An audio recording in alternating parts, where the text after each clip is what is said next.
Grew up in a family of four. I have one brother that's younger than me, and we grew up out in the country.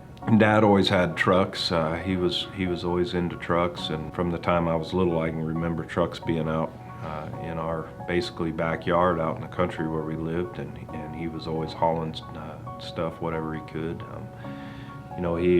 He had an opportunity to get in the rig moving business in 1987, and I can remember I was 12 years old. I can remember the trucks rolling into our backyard. At the time they seemed huge in comparison to what we run today. They were relatively small trucks.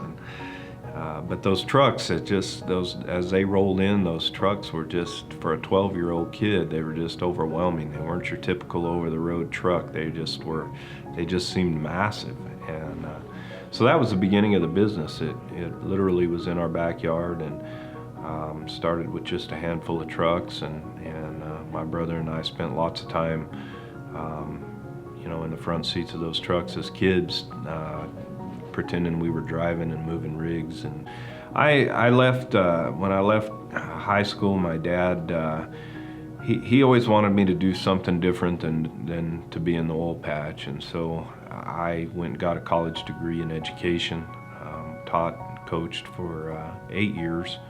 At that point in time, didn't have a lot to do. That 8 years didn't have a lot to do with the business other than some stuff in the summertime, trying to earn a little extra money, and would work a little bit for my dad. And during that time frame, in 2004, I left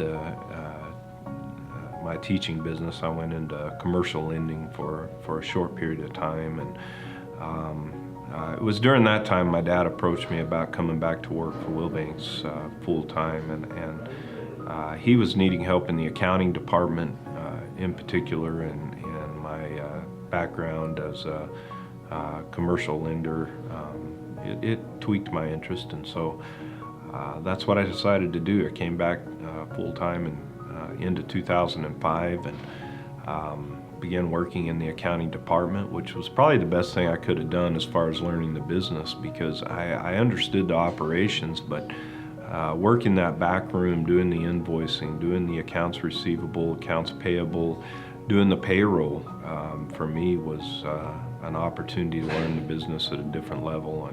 And by 2008, I was pretty much the decision maker for the business. We had some good years. We had one really tough year during that time frame that really tested my ability as a leader, and depended a lot on my dad to kind of guide me through that time. It's one of those things. My family grew up pretty well, like I said, in the backyard, moving rigs our whole lives, and there's multiple employees here that are second generation, that essentially could tell the same story that I have, as far as their dads coming home and talking about how the rig move went that day, and here they are, second generation, doing the exact same thing. And we anticipate being around for a third generation to start that. My son's, which I've encouraged him to go do some things other than to get back in the rig moving industry, but he'll be graduating this year, and who knows, my dad never wanted me to come back to this business, and I've been back for 13 years full time, and so we'll see how things pan out, I guess, for that third generation. But I know there's multiple kids that are third generation. Their dads are working here, second generation. So we'll see where the business goes from there.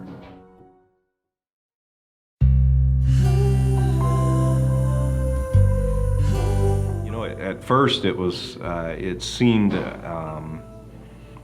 like a cool thing, but I guess it hadn't really sunk in as to what an honor it really is to be able to do that and to represent both New Mexico and your country as a whole. And this tree coming from a national forest, New Mexico. I've said this a couple times in few phone interviews with the local media and things. And as I think about our state,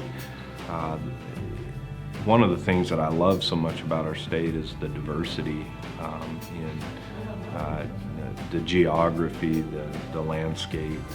I'm proud that we get to represent New Mexico. I think, you know, our state is, most people when you talk about New Mexico, they think about the northern part and the beauty of the northern part of New Mexico, but you know, the southern part has a lot to offer our state as well, and in terms of economic resources and oil and gas industry and the types of, you know, I would say blue-collar oilfield working folks down here in southeast New Mexico are a strong part of what makes New Mexico work. And so the honor of hauling the Christmas tree this year to the Capitol and being selected, I think speaks well for the state.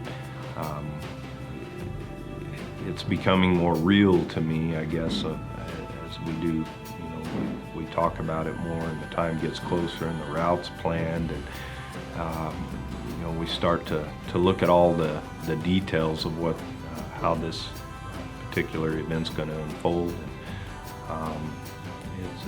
it's certainly a proud moment for this company, for me, and not something I ever envisioned us doing, but hey, we move big oversized loads, disassemble, reassemble rigs every day, and that's not your normal trucking type business, not your normal everyday loads. And so I think hauling a Christmas tree to the Capitol fits right into our business model. So but anyway, it was such an honor to be a part of that, something I'll never forget in my lifetime.